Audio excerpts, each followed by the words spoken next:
scholars, I'm Seema Raj, and today I have come with the grammar part of the poem Bharat Our Land. Now you might be wondering, where is the grammar part in the poem?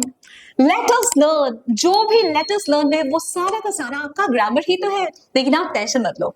Grammar सुन के ही बच्चों को जो है वो they get so nervous and sometimes tense as well. So आपको tension लेने की जरूरत नहीं है, वो मेरा काम है और आप तो सिर्फ पढ़ो अच्छे से and watch our videos and try to understand the things. Yeah, the thing is, grammar needs a bit of practice. Listening practice, speaking आप करोगे तो और अच्छा है, और साथ में रिपीटेशन है ना, आपको बार बार वही जो मैं बोल रही हूँ प्रैक्टिस प्रैक्टिस प्रैक्टिस प्रैक्टिस. तो जितना हो सके इंग्लिश सुनो, पढ़ो और रूल्स को ध्यान रख के अगर आप बोलोगे ना तो you will be able to speak and write the best English. तो रूल्स अगर पता है ग्रामर के तो और जो है वो it's like a feather on your cap, सोने पे सुहागा हो जाता है ना. So here is our first question. Fill in the blanks by choosing appropriate words from the box given below to complete the summary of the poem. अब देखो यहाँ पे summary आपको poem की दे रखी है और ये है box है ना, जिसमें कि आपको बहुत सारे वर्ड्स दिख रहे हैं और आपको करेक्ट वर्ड से, अप्रोप्रिएट वर्ड, सही वर्ड से ब्लैंक को फिल करना है. So the first word is warriors and everybody knows the meaning of warriors. Warriors means योद्धा, और ये योद्धा का प्लूरल, राइट, योद्धाओं आप बोल सकते हो. Now the next one is Ganga, everybody knows. Now sages means saints, wise people, या फिर आप बोल सकते हैं कि साधु संत. Okay, Brahma knowledge means godly knowledge, spiritual knowledge. Peerless means matchless, जिसका कोई मैच नहीं है ना. Buddha, everybody knows. Praise means appreciate, प्रशंसा करना, तारीफ करना. उपनिषद्स आपको पता है. हिमावंत, अब देखो यहाँ हिमावंत भी बोलते हैं इसे, which means हिमालय, ठीक है, इनका ही दूसरा नेम है ये. Historical greatness है ना. So this is known to you all. अब let's go ahead. The poem is a tribute to India, means respect or honor to India, celebrating its natural beauty, spiritual heritage and what? और क्या बता रहे हैं देखो आप, natural beauty को celebrate कर रहे हैं, उसके स्पिरिचुअल हेरिटेज को सेलिब्रेट कर रहे हैं, और किसको सेलिब्रेट कर रहे हैं? यस, हिस्टोरिकल ग्रेटनेस को. ठीक है, so this will come here. अब आप पूरा पढ़ा करो और फिर try to understand the sense of it, और फिर देखो कि यहाँ पे सेंस मींस मीनिंग समझो इसका पूरा पढ़ के, पूरा सेंटेंस जहां पे एंड हो रहा है फुल स्टॉप तक, और फिर सेंस अगर आपको यानी मीनिंग समझ आ गया तो फिर आपको पता चलेगा कि यहाँ पे अब क्या आने वाला है. ठीक है, now let's move on to the next sentence. The poet praises the dash, describing it as mighty and unparalleled. अब देखो पोएट ने प्रेज किया है किसको, और उसको क्या बताया है? Mighty and unparalleled. तो माइटी क्या है आपको पता है? हमारे हिमावंत, यानी कि Himalaya, right. So this would be the answer. Now the next one is the dash is depicted means shown as generous and graceful. तो किसको generous and graceful बोला आपको पता है? G for generous और G for गंगा ही हमारी generous है, right. Next one is while the dash are honored as sacred and unmatched. और किसको sacred और unmatched बोला है? Upanishads, right. Upanishads को. Next one is the poem highlights the contribution of dash. और ये जो poem है क्या शो करती है? किसका कंट्रीब्यूशन? वॉरियर्स का कंट्रीब्यूशन एंड सेजेस का contribution, who have enriched the land with their bravery and wisdom. तो देखो ब्रेवरी और विजडम आपको पता है, ब्रेवरी वॉरियर्स को लिए हो गया और विजडम वो वाइज पीपल के लिए यानी कि सेजेस के लिए. It also acknowledges the presence of dash and the teachings of dash. अब आप देखो यहाँ पे किसको एक्नॉलेज करता है? ये प्रेजेंस ऑफ बुद्धा. ओके, तो सेजेस की बात हुई है तो यहाँ पे बुद्धा भी आएगा. So B will be capped along Buddha, okay, because it's a proper noun. And the teachings of dash, अब किसकी टीचिंग्स? ब्रह्मा नॉलेज है ना, ब्रह्मा नॉलेज की teaching, highlighting India's deep rooted spiritual and philosophical traditions. The poet repeatedly asserts means he says that India कैसी है? Peerless है, matchless है, right. और request, urging means requesting everyone to praise her. ठीक है, now let's go ahead. Complete the following features about the poem. Okay, the impact on the reader's mood. अब देखो यहाँ पे रीडर के मूड पे क्या इम्पैक्ट यानी कि क्या इफेक्ट पड़ रहा है. सो प्राइड एंड एडमिरेशन. अब मूड कैसा है रीडर्स का, जो भी रीड कर रहे हैं इस पोम को? प्राइड, वो सेल्फ रेस्पेक्ट से भर गए हैं, अपनी कंट्री पे उनको प्राउड फील हो रहा है और उसको एडमायर कर रहे हैं यानी कि प्रेज कर रहे हैं, अप्रिशिएट कर रहे हैं, उसकी तारीफ कर रहे हैं. So the next one is the poets attitude, यानी कि टोन। अब यहाँ पे पोएट का जो एटीट्यूड है यानी उनकी थॉट क्या रही होगी और क्या मूड रिफ्लेक्ट हो रहा है। सो पैट्रियटिक, पोएट का कैसा मूड है? पैट्रियटिक और मींस देशभक्ति से भरा हुआ। Okay, praise for the country, love for the country and appreciative, है ना, उसकी तारीफ कर रहे हैं वो। The rhyme scheme is irregular, और राइम स्कीम कैसी है इसकी? आपको पता है राइम स्कीम्स क्या होता है, जैसे A B like that, A B. So इस तरीके की। अब यहाँ पे जो राइम स्कीम दे रखी है इस पूरे पोएम में वो कैसी इरेगुलर है, means no fixed rhyme scheme. Examples of personification. अब देखो व्हाट इज दिस पर्सोनिफिकेशन, पहले तो मैं आपको ये बता दूं। देखो पर्सन आ रहा है और उसके बाद क्या आ रहा है, इफ, है ना। So if something is considered as a person, जब किसी भी चीज को आप पर्सन मान लेते हो यानी कि ह्यूमन मान लेते हो, सो उसी को हम क्या बोलते हैं? पर्सोनिफिकेशन। और हिंदी में आपको तो पता ही है, मानवीकरण अलंकार, यानी किसी भी चीज को आपने मानव मान लिया, ठीक है। So personification is clear to you. अब देखो द जेनरस गंगा, गंगा को क्या बोला है? Generous means kind hearted. So ये पर्सोनिफिकेशन का एग्जांपल है। Now let's go ahead. What is the impact of the refrain? She is peerless. Let's praise her. What do you see here? Refrain. अब ये refrain क्या होता है? Generally in the beginning of the poems or in the end of the stanza, what do you see? That a line is repeated. है ना, एक line जो है वो रिपीट होता है या फिर दो लाइंस रिपीट होते हैं, या तो बिगिनिंग में होता है, सॉन्ग के बिगिनिंग में, पोम के बिगिनिंग में, या पोम के स्टांजा के एंड में, या फिर सॉन्ग के एंड में। क्योंकि आपको पता है पोम ही सॉन्ग है एक्चुअली, उसी को आप गा दोगे तो वो सॉन्ग बन जाएगा, राइट। तो इस when the lines are repeated in the beginning or in the end of a poem or of a song, that is known as refrain. Let me give you an example. एक example देती हूँ मैं आपको। अगर आपने ये गाना सुना हो तो मैं इसे पूरे अच्छे से नहीं गाऊंगी, ऐसे ही गा दूंगी, आप समझ जाओ, ठीक है, क्योंकि I'm not a singer. Why this cola very cola very cola very deep. Then why this cola very cola very cola very deep. अब देखो ये कितने बार रिपीट हुआ? 2 times रिपीट हुआ सेम लाइन। और ये क्या है? This is the example of refrain. और ऐसे आप बताना मुझे कमेंट सेक्शन में कि आपने कौन से सॉन्ग सुने जिसमें रिफ्रेन का भर भर के यूज है। ये हर जगह होता है, मोस्टली पोम्स में, मोस्टली सॉन्ग्स में होता है, राइट। सो रिफ्रेन मेरे ख्याल से आपको क्लियर हो गया होगा, है ना। नाउ लेट्स, अब अगर आपको याद नहीं हो रहा तो देखो यहाँ पे कैसे याद रहेगा रिफ्रेन का मीनिंग है। देखो आप री, यहाँ पे बिगनिंग में क्या आ रहा है? Re means repeat, okay, repetition of lines, repetition, repeat, ठीक है, ऐसे याद होगा। So she is peerless, let's praise her. ये बार बार रिपीट हुआ है पोएम में, राइट। इस रिफ्रेन को रिपीट किया गया है, मींस इस फ्रेज को रिपीट किया गया है, उसे हम क्या बोलते हैं? रिफ्रेन। सो अब आप देखो इसका क्या इफेक्ट पड़ा। Answer, it creates a strong sense of pride. और इससे क्या क्रिएट हो रहा है?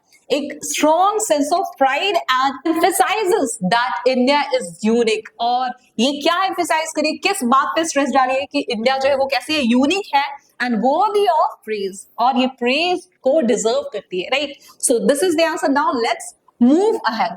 Complete the following sentence appropriately. India is metaphorically described as the sunny golden land, suggesting that it is dash। अब आप देखो, पहले तो यहाँ पे फिर से आपको एक नया पोएटिक डिवाइस दिखा दिया, है ना। First one was personification, the second one is refrain and the third one is metaphor. अब ये मेटाफर क्या होता है? What is metaphor? ये कौन सा पोएटिक डिवाइस है? अब देखो, अब आप सोचोगे यार ये कब से पोएटिक डिवाइस बोल रही है। अगर जिन बच्चों को नहीं पता उनके लिए मैं बता दूं कि poetic devices are the devices used by the poets to beautify their writing pieces और to make it their writing pieces impressive and interesting, ठीक है। तो उसी को हम क्या बोल देते हैं? poetic devices, ठीक है। और उसका एक और नेम भी है, figures of speech, right।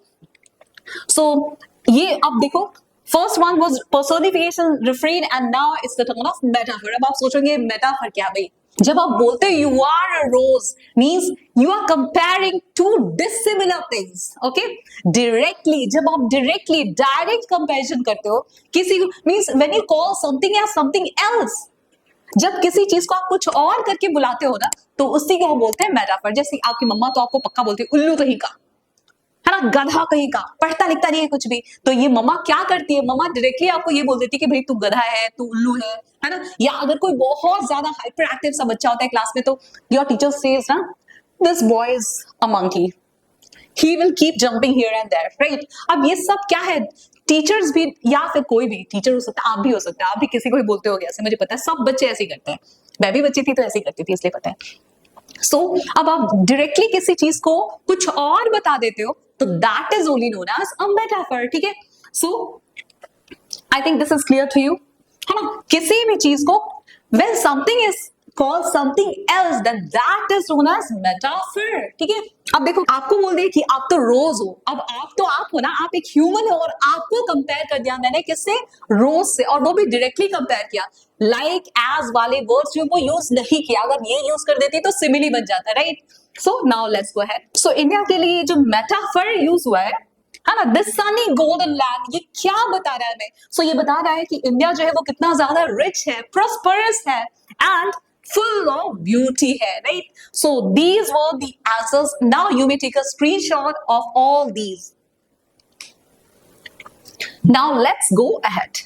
The poet uses symbolism. अब देखो पोएट यहाँ पे किसका यूज कर रहे हैं, सिंबलिज्म। आप बोलोगे अब ये क्या है, this is also figure of speech means poetic device, और ये इसका मीनिंग क्या है, what is it mean, it represents means symbolism में देखो आप बिगिनिंग में कौन सा वर्ड आ रहा है, symbol, okay, so when you use symbols to represent any idea, okay, any concept or any action, then that is known as symbolism, ठीक है। ये तो बहुत सिंपल है, जब आप सिंबल्स का यूज करते हो किसी भी आइडिया, कॉन्सेप्ट या फिर किसी भी एक्शन को बताने के लिए, रिप्रेजेंट करने के लिए, तो that is known as symbolism. तो ये बहुत ही ज्यादा इजी है, लाइक आपको पता है कि जैसे हम थम्स अप करता है ना, थम्स अप करता है ना, सेंड करते हैं एक दूसरे को, तो ये what does it show, good job या फिर ग्रेट जॉब, राइट, या फिर अप्रूवल, हाँ आप अप्रूव कर रहे हो किसी चीज को। व्हेन वी नॉड, हम इस तरीके से नॉड करते हैं, तो ये क्या होता है, क्या करते हैं, ऐसे सिर हिला रहे हैं, तो ये किसका सिंबल है, it's the symbol of saying yes, it shows your agreement. अब आपको पता है red colour is the symbol of love and sometimes the symbol of danger as well, isn't it. So ये सारी चीजें जो आप डेली लाइफ में देखते हो, ये सब क्या है, सिंबलिज्म के एग्जांपल्स है। आपको पता है डव जो बर्ड है वो भी किसका सिंबल है, पीस का सिंबल है, right. I hope you understood the meaning of symbolism. Now let's go ahead. So match the columns in column 1 and what they suggest in column 2. So इस poem में भारत आर्यलैंड में बहुत सारे symbols का use किया गया है, symbolism poetic device का यूज किया गया है। अब वो क्या सिंबलिज्म है और उसका मीनिंग क्या है, वो क्या बताता है हमें, ये हमें देखना है। Now let's have a look at the first one, Himavant. अब ये देखो ये क्या बता रहा है आपको, so Himavant shows strength and permanence. Himalayas कैसे बहुत स्ट्रॉन्ग है और परमानेंट है, right. So this will be the answer. Ganga, और गंगा जो है वो क्या है, वो किसका सिंबल है, प्योरिटी का सिंबल है और जेनरसिटी यानी काइंडनेस का सिंबल है। The next one is Upanishads. अब उपनिषद्स किसका सिंबल है, spiritual and philosophical legacy. Legacy क्या होती है, गिफ्ट, है ना, जो हमें हमारे उपनिषद्स ने दिया है। तो ये उपनिषद्स किसका सिंबल है, स्पिरिचुअल यानी डिवाइन और फिलोसॉफिकल गिफ्ट्स का, जो हमें मिला है हमसे, हमारे वाइज पीपल से। Gallant warriors and sages. अब देखो ये जो गैलेंट मींस आपको पता है brave, okay. So Gallant warriors and sages ये किसका सिंबल है, अब देखो ये आपको पता है, ये सिंबल है करेज एंड विजडम का। गैलेंट मींस मैंने आपको बताया ब्रेव, वॉरियर्स ये किसका सिंबल है, करेज का, और सेजेस सिंबल है विजडम का। Now the next one is Brahma knowledge and Buddhas धर्म। ये किसका सिंबल है, ये सिंबल है नॉलेज का। देखो आप, धर्म मींस एक्चुअली टीचिंग्स, ठीक है। सो नॉलेज और एनलाइटनमेंट का। Next one Sunny golden land. अब ये तो आप सभी को पता है, रिचनेस एंड ग्लोरी, ठीक है। So take a screenshot of this please and let's move on to the next question now. The poet uses imagery. अब देखो, this is our another poetic device. Imagery में क्या होता है? Look here. When you see this word, what do you see here? The base word is image. जो base word क्या है? Image. Image का meaning आपको होता है pictures. So when you say something or when you write something, when you read something, okay? और उस वक्त जो है ना, जो भी whatever you are reading, whatever you are writing, whatever you are speaking, if you are able to paint a picture of the same in the reader's mind or listener's mind, okay, तो ये क्या होगा, this is only known as imagery. अब देखो image का meaning pictures, तो आप ऐसा कुछ लिख रहे हो या फिर बोल रहे हो, जिससे कि जो भी आप बता रहे हो ना, जो भी आप बोल रहे हो या जो भी लिख रहे हो, उसका पिक्चर पढ़ते पढ़ते ही उसका पिक्चर रीडर के माइंड में आ जाए, एक पिक्चर सा क्रिएट हो जाए, इमेज क्रिएट हो जाए, that is only known as imagery. तो ये बहुत ही सिंपल है, which is also known as descriptive language to create vivid mental pictures, जो मैंने आपको बोला वही है। Okay, give any two examples from the poem। अब आपको poem से examples देना है। The mighty Himawant creates a clear visual picture of a huge powerful mountain range।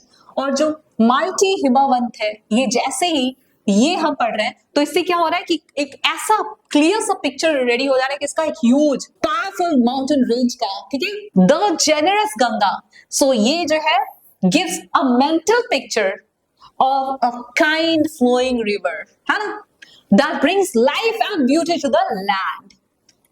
Other possible examples, like you can say sunny golden land, bright visual of a rich shining country, divinest music has been heard here, sound imagery of beautiful divine music। अब ये देखो, आप जैसे ये सारी चीजें generous Ganga आप जैसे बोलो तो आपके दिमाग में एक दयालु सी काइंड सी गंगा का पिक्चर आ रहा है। जैसे आप सनी गोल्डन लैंड बोलोगे तो क्या विजुअल, क्या इमेज क्रिएट होगा आपके सामने, क्या पिक्चर क्रिएट होगी, bright visual of a rich shining country, divinest music has been heard here। ये जो है जैसे मैं बोलती हूँ कि यहाँ पे डिवाइन म्यूजिक भी एग्जिस्ट करती है या करती थी, तो ये साउंड इमेजरी क्रिएट कर रहा है, हाँ, ब्यूटीफुल एंड डिवाइन म्यूजिक। तो देखो ये आपके दिमाग में ये सारे इमेजेस आ जाए, इन सारे चीजों के पिक्चर्स जैसे आ जाए और आप उसको समझ पाओ, अंडरस्टैंडिंग इजी हो जाए, so that is only known as imagery. तो बहुत ही सिंपल सा है ये। Now let's move on to the next question. What is the impact of the use of hyphens in the first stanza? Select the options that are true। अब आप देखो यहाँ पे hyphens का यूज किया गया है फर्स्ट stanza में, तो ये आपको ये बताना है कि इनका इम्पैक्ट जो है वो क्या पड़ा है, उसका क्या इफेक्ट पड़ा है। Select the options that are true। अब आपको सही ऑप्शन जो है वो सिलेक्ट करना है। Creates deliberate pauses to reinforce the sense of admiration and pride, या फिर emphasizes the contrast between India's strengths and weaknesses, lends to the lyrical quality giving it a measured chant-like rhythm, suggests hesitation or uncertainty in the poet's claims about India, presents a key element of India's greatness before the hyphen and makes a strong assertion about its uniqueness after the hyphen। So what do you think? आपको क्या लगता है? What will be the answer? So have you got the answer? Now let's check in whether your answer is correct or not. So true options कौन-कौन से हैं? 1, 3 and 5 creates deliberate pauses to reinforce the sense of admiration and pride, lends to the lyrical quality giving it a measured chant-like rhythm, presents a key element of India's greatness before the hyphen and makes a strong assertion about its uniqueness after the hyphen. अब आप देखो यहाँ पे hyphen की वजह से क्या क्या इफेक्ट पड़ा है कि ये सेंस ऑफ एडमिरेशन और प्राइड शो कर रहा है ना, क्रिएट कर रहा है। दूसरा क्या, लिरिकल यानी कि म्यूजिक लाइक क्वालिटी दे रहा है जिसमें कि रिदम है, ओके। और फिर जो की एलिमेंट है, जो मेन चीज है वो भी बता रहा है, like India's greatness before the hyphen and makes a strong assertion. Assertion means statement. क्या स्टेटमेंट बता रहा है? उसके यूनिकनेस के बारे में, है ना, आफ्टर द हाइफन। तो ये सारी चीजें आपको ध्यान रखनी है। आप actually if you observe it then you will come to, आप फॉर्म के उस एक्सट्रैक्ट को इजिली ऑब्जर्व करेंगे जहां पे हाइफन्स वगैरह दे रखे हैं और फिर इन सब चीजों से मैच करेंगे तो फिर आपको इजिली ये चीजें समझ आ जाएंगी, okay. So now you have come to 9th standard, you need to observe the things carefully, every detail, every minute thing। Now first कौन से आपको पता चल गया, सेकेंड एंड फोर्थ जो बचा वही क्या हो गया आपका, रॉन्ग हो गया। Now next one is the poet uses hyperbole and this is another figure of speech. अब ये यूज हुआ है हाइपरबोली। अब ये हाइपरबोली क्या होता है? आप बोलेंगे हाइपरबोले, है ना, ये हाइपरबोले आप ऐसे बोलोगे तो आपको मीनिंग इसका इजीली समझ आएगा। अब कैसे लुक किया, हाइपर आप बोलते ना ये हाइपर एक्टिव बच्चा है यार। हाइपर मीन्स क्या, हाईली एक्सट्रीम, राइट, बहुत ही ज्यादा। और बोले मीन्स आपको पता है भाई बहुत ही ज्यादा बोले, राइट, यानी कि भाई टू एग्जैजरेट समथिंग, किसी भी चीज को बढ़ा चढ़ा के बोलना, राइट। जैसे मैं बोलूं कि I told you 1000 times but you don't remember it. अब ये क्या हो गया? अब देखो कोई 1000 टाइम्स एक ही बात को बोलेगा क्या? ये क्या किया मैंने? आई एग्जैजरेटेड इट, मैंने इसको बढ़ा चढ़ा के आपको बोला, यानी कि भाई हाइपर मीन्स बहुत ज्यादा एक्सट्रीम, कुछ ज्यादा ही बोले, जिसे लपेटना मुश्किल हो रहा है, इतना ज्यादा फेंक दिया कि लपेटना मुश्किल है। Okay, so this is only known as hyperbole, right? तो ये है बहुत ही सिंपल सा, और इससे क्या होता है? ड्रामेटिक सा एक इफेक्ट आता है। Okay, you can see the examples like my luggage weighs a ton। अब आपको पता है 1 ton equals to 1000 kgs। अब ये बताओ किसी का लगेज 1000 kg का हो गया? नहीं ना। तो ये भी क्या है? आप देखो, this is also an example of hyperbole। Now she was so happy that her smile was a mile wide। अब कोई इतना ज्यादा हैप्पी था कि किसी की स्माइल जो है वो 1 माइल तक वाइड हो रही थी, एक्सटेंड हो रही थी। ऐसा कभी नहीं हो सकता। सो ये भी क्या है? कुछ ज्यादा ही फेंक दिया, और आपको पता है ऐसी चीजों को लपेटना बहुत ही ज्यादा मुश्किल है, राइट? तो ये भी कुछ ज्यादा ही बोले, हाइपर बोले, और ये इसलिए हो गया hyperbole. Okay, so I think hyperbole is clear to you. Now let's go ahead. Or children, do remember one thing, these things what you are studying now means all these poetic devices are very important। आपको इसका meaning, इनका uses सब कुछ पता होना चाहिए, तो फिर जाके आपको जितनी भी फॉर्म्स वगैरह है सबको समझना भी इजी हो जाएगा। It makes the understanding very easy for you and you understand the things really very well। Okay, now this poem is an ode। ode means क्या होता है? अब आप बोले ode, ये तो ओडे लिखा हुआ है, इट्स ओड, है ना? अब ओड क्या होता है? ओड मींस आप बोल सकते हैं लिरिकल फॉर्म, मींस जिसमें रिदम है जो कि गाने के जैसा लगे, है ना? गाने के लाइंस के जैसा म्यूजिकल इफेक्ट है जिसमें, है ना? और उसमें क्या हो, एक और बात, मेन बात क्या है कि इसमें एडमिरेशन होना चाहिए, भर भर की तारीफ होनी चाहिए, लाइक प्रेज होना चाहिए, रेवरेंस मींस रेस्पेक्ट होना चाहिए किसी भी चीज का, ठीक है? और ये बहुत ही फॉर्मल स्टाइल में लिखा जाता है, एलिवेटेड और फॉर्मल स्टाइल में। और इस टाइप की जो फॉर्म्स होती है वो बहुत ही ज्यादा एंथुसियाज्म, ओके, बहुत ही ज्यादा एक्साइटमेंट के साथ, गस्टो के साथ, इमोशन के साथ ये सारी एडमिरेशन जो है, रेस्पेक्ट जो है किसी भी चीज को देती है अपनी फॉर्म्स के जरिए, और वो भी कैसे? म्यूजिकल वे में, रिदमिक वे में, ठीक है? और इसकी लैंग्वेज काफी ज्यादा देखो फॉर्म जैसी है, गाने के जैसी, जिसमें रिदम है, तो वो ऑब्वियसली ग्रैंड तो होगा। स्टाइल कैसा होता है ये लिखने का? बहुत ही ग्रैंड, जैसे आपने भारत आयरलैंड पढ़ा, बहुत ही ग्रैंड स्टाइल है उसका, है ना? और एक्सप्रेसिव है, आपको चीजें अच्छे समझ आ रही है कि पोएट क्या एक्सप्रेस करना चाहते हैं, और एक्स्ट्रा ऑर्डिनरी क्वालिटीज जो है वो आपको इस फॉर्म में दिख जाएंगे, जो कि इमेंसली यूज किया गया है। सो ये सारी खासियत होती है हमारी ओड की। Now identify examples from the poem that correspond to it being an ode. अब आपको ऐसे एग्जांपल्स ढूंढने हैं जो कि ये बताते हैं कि पोएम जो है वो ओड है। The poem praises India, that is Bharat, so it is an ode. तो ये देखो किसी की तारीफ में लिखा गया है, बहुत ही ग्रैंड स्टाइल में लिखा गया है, उसकी एक्स्ट्राऑर्डिनरी क्वालिटीज को एक्सप्रेस किया गया है, और बहुत ही गस्टो के साथ, बहुत ज्यादा उमंग के साथ, और उसकी एडमिरेशन में, उसके रेस्पेक्ट में। तो ये ऑब्वियसली क्या हो गया? एक ओड ही है ये, ठीक है? तो आप एग्जाम्पल्स जो है फॉर्म से ले सकते हैं, और भी कुछ फॉर्म्स आप बता सकते हैं जो कि किसी की प्रेज में लिखा गया हो, और बहुत ही ग्रैंड स्टाइल हो, और एडमिरेशन से भरा हो, रेस्पेक्ट से भरा हो। So you can name that too here. Now the next one is allusion। अब ये क्या है? What is this allusion? अब बोलेंगे यार कितने सारे poetic devices, आप टेंशन मत लो। देखो allusion क्या है? It's like a hint, okay, और clue, या फिर sign, या फिर signal। जो ऐसे poetic devices जो आपको किसी चीज का, अब किसी चीज का नहीं, किसी भी फेमस पर्सनालिटी या फेमस प्लेस या किसी भी फेमस चीज का रेफरेंस देते हैं, उनके बारे में एक सिग्नल सा देते हैं आपको, ओके, एक हिंट सा देते हैं बिना उसको एक्सप्लेन किए हुए। Like if I say that you have a Mona Lisa smile.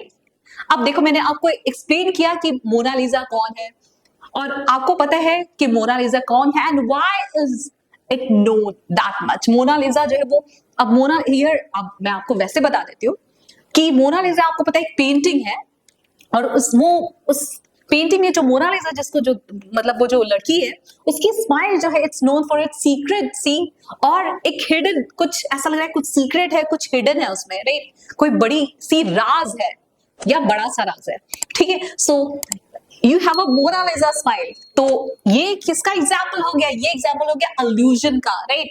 अब अल्यूजन मीन्स क्या हो गया कि आप हिंट दे रहे हो किसी फेमस पर्सनालिटी का या किसी फेमस चीज का, किसी फेमस प्लेस का कुछ और बताने के लिए, जो दोनों में थोड़ा बहुत सेम है, सिमिलैरिटी है, राइट। अब इसे मेटाफर से बिल्कुल भी कंपेयर मत करना, क्योंकि metaphor tells you that A is B, ठीक है। Simile tells you that A is like B, लेकिन ये जो है allusion जो है, it gives you a hint about some other personality or something else.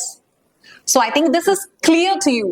If I say he is Shivaji when he leaves the group, तो ये भी देखो, मैंने एक फेमस पर्सनालिटी का नेम लिया और उनकी जो क्वालिटी थी कि बहुत अच्छी लीडरशिप क्वालिटी थी उनमें, तो वो जो है वो डायरेक्टली मैंने इसमें डाल दिया, लेकिन without explaining Shivaji's quality. Please don't try to be mother Teresa all the time, है ना। तो हर बार मदर टेरेसा बनने की कोशिश मत करो। अब देखो ये जो मेरा सेंटेंस है, यहाँ पे भी एक मैंने फेमस पर्सनालिटी का नेम लिया, राइट, लेकिन बिना एक्सप्लेन किए सिर्फ रेफरेंस दिया उनका, है ना। सो एक हिंट दिया उनका, तो अब आपको पता चल गया कि मदर टेरेसा जो है वो किस, एवरीबडी नोज दिस थिंग कि mother Teresa was known for helping the poor और हेल्पिंग द नीडी। तो यहाँ पे मैंने बिना एक्सप्लेन किए ऐसा allude कर दिया। So allude means आपको पता है to talk about somebody or something in an indirect way. So उसी से आप इसका मीनिंग निकाल सकते हैं, राइट। सिर्फ एक हिंट दिया और इनडायरेक्टली सामने वाले को बोल दिया कि भाई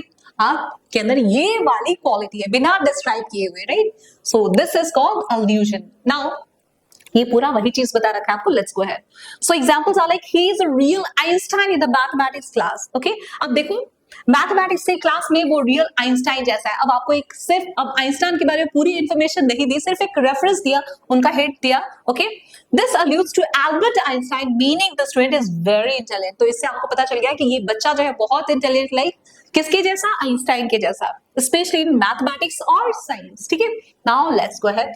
So here comes our last but not the least question. Now read the explanations and identify the matching allusions from the poem for the following. अब आपको देखो यहाँ पे explanations दे रखे हैं और आपको identify करना है उन allusions को जो कि poem से है, ठीक है। An allusion to the ancient Indian scriptures that form the philosophical core and symbolize deep wisdom and enlightenment. तो आप सभी को पता है वो क्या है, हमारे वेदास या फिर उपनिषद्स। तो उपनिषद्स आप लिखोगे तो ज्यादा अच्छा रहेगा क्योंकि ये पोम से रिलेटेड है। So better to write Upanishads, okay. Now the next one is, मतलब वेदास भी ऐसे ही है लेकिन आपको पोम से रिलेटेड लिखना है ना, that's why you should write Upanishads. The next one is, क्योंकि देखो विजडम की बात की गई है तो और एनलाइटनमेंट की बात की गई है तो आप उपनिषद्स लिख सकते हो, ये इसको सिंबलाइज कर रहे हैं। And allusion to the concept of spiritual knowledge associated with self realization and ultimate truth. तो देखो डिवाइन यानी हेवनली या गॉडली नॉलेज का कॉन्सेप्ट जो कि एसोसिएटेड है, रिलेटेड है किससे, सेल्फ रियलाइजेशन से, खुद को जानने से, खुद को समझने से, हम कौन है, कहां से आए हैं, लाइक दैट, आत्मज्ञान जैसे बोलते हैं, या फिर अल्टीमेट ट्रूथ क्या है, वो चीज क्या है जो हमेशा सच है या हमेशा एग्जिस्ट करती है। तो ये सब, ये किसको, अब देखो ये है अल्यूजन यहाँ पे, ठीक है, आत्मा या फिर Brahma, okay. Now an allusion to Gautam Buddha's teachings which include compassion, compassion means आपको पता है ना, दया, non violence, enlightenment. This highlights India's role in shaping major religious and philosophical traditions. अब ये क्या आपको पता है, गौतम बुद्ध की बात है तो यहाँ पे बुद्धिज्म की बात होगी, राइट। सो ये सब allusions के एग्जाम्पल्स है आपके लिए। एंड यू डोंट वरी, मैं आपके लिए एक टेस्ट लेके आऊंगी जिसमें हम अच्छे से ये सारे पोएटिक डिवाइसेस को प्रैक्टिस करेंगे जो आपने अभी तक सीखा है, और फिर ये आप इसमें you'll master in these poetic devices what we have gone through so far. So thanks for watching. Bye bye, take care and stay healthy.